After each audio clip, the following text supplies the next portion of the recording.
ابراہیم نے سلام علیکم کہا اور کہا کہ میں آپ کے لیے اپنے پروردگار سے بخشش مانگوں گا،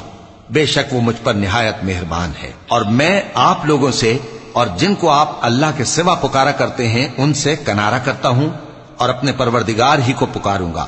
امید ہے کہ میں اپنے پروردگار کو پکار کر محروم نہیں رہوں گا۔ اور جب ابراہیم ان لوگوں سے اور جن کی وہ اللہ کے سوا پرستش کرتے تھے الگ ہو گئے تو ہم نے ان کو اسحاق اور اسحاق کو یعقوب بخشے اور ہر ایک کو پیغمبر بنایا، اور ہم نے ان کو اپنی رحمت سے بہت سی چیزیں عنایت کی اور ان کا ذکر جمیل بلند کیا۔ اور کتاب میں موسیٰ کا بھی ذکر کرو، بے شک وہ ہمارے برگزیدہ تھے اور رسول تھے، نبی تھے، اور ہم نے ان کو طور کی داہنی طرف سے پکارا اور باتیں کرنے کے لیے نزدیک بلایا، اور اپنی مہربانی سے ان کو ان کا بھائی ہارون پیغمبر بنا کر عطا کیا۔ اور کتاب میں اسماعیل کا بھی ذکر کرو، وہ وعدے کے سچے اور رسول تھے، نبی تھے،